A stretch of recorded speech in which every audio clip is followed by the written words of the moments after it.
So, you want to prepare for Avengers Doomsday, but you don't feel like watching a million movies and shows to catch up. Or you do but don't have the time, or a mix of both.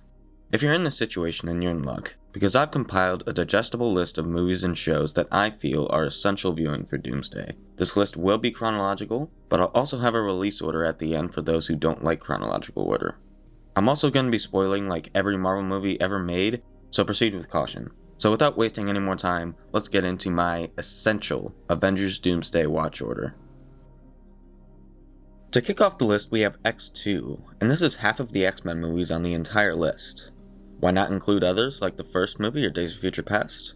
Well, first of all, X-Men 1 is boring, and we don't like boring movies. Not just that, but starting your binge with a bland movie would put a bad taste in your mouth and not make you look forward to watching the others. Plus, the way Deadpool and Wolverine handled the Fox X-Men universe gave me the impression that Days of Future Past doesn't really matter that much, and Deadpool and Wolverine catches you up on that world just fine. Why specifically X2? The biggest reason is the inclusion of Alan Cummings' Nightcrawler, but X2 also features most of the other X-Men confirmed to appear in Doomsday, that being Professor X, Magneto, Cyclops, and Mystique. And it's pretty good, so that's why it's on the list. Following X2 is Black Widow. I think this movie is pretty important because if you don't watch it, you'll be pretty confused when you get to Thunderbolts, since you won't be familiar with Yelena, Red Guardian, or Taskmaster. That's pretty much it. Up next is Avengers Infinity War, and I don't have much explanation for this one, apart from the fact that it pairs nicely with its fat younger brother, Endgame. Aside from the fact that these two movies work really well together, Infinity War obviously provides great context for Endgame, answering questions like, why is Captain Marvel here? As for Endgame, there's really no need for explanation. Endgame is the single most important project on the list. It was the last time we saw Tony Stark, and even though he most likely won't come back, he will 110% be a huge plot point in Doomsday. Not to mention Steve Rogers going back to live with Peggy, which is confirmed to be a plot point in Doomsday. It also perfectly sets up the next project on this binge, which is Loki. Loki is unique in the case that it's the only show on the list, and considering the ramifications it has on the multiverse, I consider it very nearly as important as Endgame. In addition to this version of Loki appearing in Doomsday, it introduces key concepts that will be important, like Loki being at the center of the multiversal Yggdrasil tree and the TVA. It also opens and closes the book on Kang in an efficient and satisfying way, for the most part. I recommend doing both seasons back to back, as doing so establishes that Kang is not the big bad that Marvel built him up to be through the early multiverse saga, and it makes room for Doctor Doom to be lingering throughout the saga like they'll probably retcon him to have been doing this whole time when Doomsday comes out. Up next is Shang-Chi. I really don't have much to say for this one except for the fact that Shang-Chi is going to be in Doomsday, but there is a chance they retcon the post-credit scene with Bruce Banner and Captain Marvel to have something to do with Doctor Doom. Following Shang-Chi is Spider-Man Far From Home. There's not much to say about this movie either, but there are some important things that made it earn its spot on the list. The first is that it's a direct follow-up to Endgame, and it's important for Peter's character, as he learns to truly hone his spider sense and get by without Tony. But to address the elephant in the room, the real reason this movie is on the list is because of No Way Home. Peter's secret identity being revealed to the world is essential context for No Way Home. Even if there is a grand total of 0 Spider-Man in Doomsday, No Way Home is still important because it establishes that heroes on Earth 616 are starting to learn about the multiverse. But to play devil's advocate, if there is a Spider-Man that shows up in Doomsday, this movie has you covered, as it provides a new status quo for Tom, that being the more traditional poor and depressed Spidey we're used to, and it catches you up on Tobey and Andrew's characters. Building on the multiverse, the next in line is Doctor Strange and the Multiverse of Madness. Not only does it catch you up on what Doctor Strange has been doing post-Endgame, but it also gifts the audience with invaluable information about the multiverse, specifically the concepts of incursions and dreamwalking. Incursions are when the boundary between two universes gives, leading to the collision of two Earths, completely destroying one or both. This can happen when a universe has multiversal travelers for too long. Dreamwalking is when someone uses a magic book called the Darkhold to transfer their mind into one of their multiversal counterparts, which is what Scarlet Witch was doing to try and see her kids again. Of these concepts, I feel incursions will be the most important for Doomsday, as we already know the Fantastic Four will travel from their world to the MCU.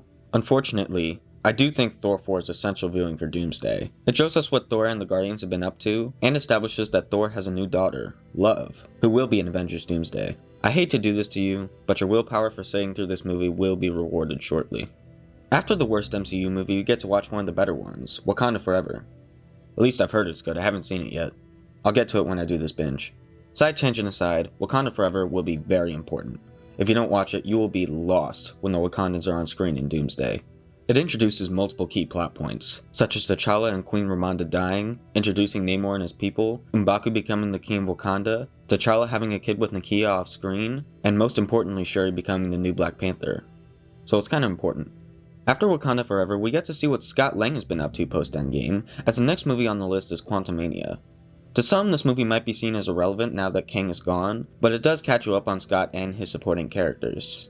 I know there's a low likelihood that Doomsday will address the Council of Kangs, but I'm keeping it on the list just in case. Plus, like all of the movies on this list have post-credit scenes that won't be resolved at all in Doomsday. So what's one more?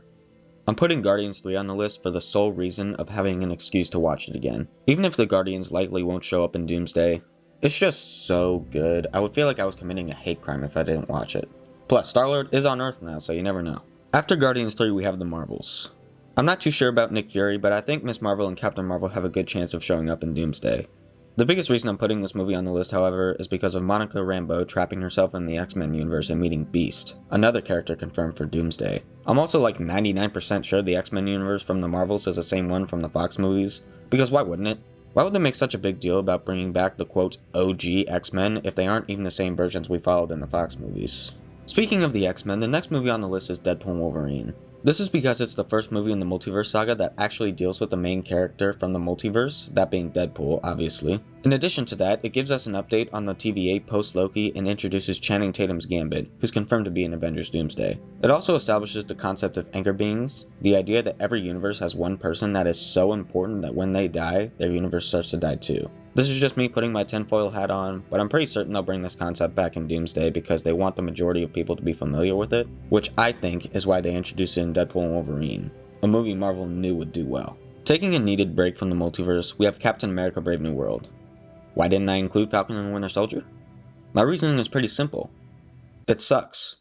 To be serious though, I would argue you can go into this movie watching Endgame and be fine, because Endgame ends with Sam getting the shield, so there's no need to watch a show about him changing his mind and then changing him back again. Brave New World also catches you up on characters they introduced in that show in an efficient way, like Isaiah Bradley and the new Falcon.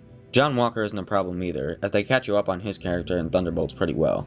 Sam Wilson and Joaquin Torres are also in Doomsday, so you get to see what they're up to beforehand here. This movie also ends with the producers dumping a bucket of foreshadowing for Doomsday all over the screen, both with Sam deciding to form the next Avengers team and the leader's post-credit scene where he talks about the other worlds. Getting our last taste of the main MCU before diving headfirst into the multiverse again, we have Thunderbolts. I'm including this because most characters in this movie are returning in Doomsday, including Yelena, Bucky, Red Guardian, Ghost, John Walker, and Sentry. It also has huge ramifications for the MCU as a whole, as the Thunderbolts are named the first official Avengers team in 6 years. Next up is Fantastic Four. This movie is incredibly essential for Doomsday, not only because the Fantastic Four will be in the movie, but we also get our first glimpse of Doctor Doom himself at the very end. Unfortunately, this is the final project on the list, but hear me out. It will be very fitting to end the Doctor Doom Avengers movie prep watch with a movie about Doctor Doom's most famous enemies. Not only that, but the post-credit scene strongly implied that Reed and Sue's son, Franklin, will be a huge plot device. And that's it. The whole list. To address the elephant in the room, Spider-Man Brand New Day isn't on the list because I really don't think it will be that important.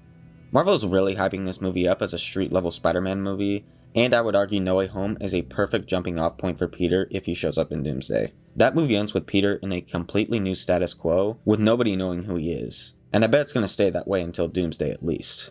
There's also been rumors floating around that Savage Hulk will make his return in this movie, but that doesn't matter for Doomsday either, as even if the Hulk is in Doomsday, they'll just catch the audience up on what's been going on like they did with Smart Hulk in Endgame. As for everything else, time is running out, and I don't want to waste time watching side stories.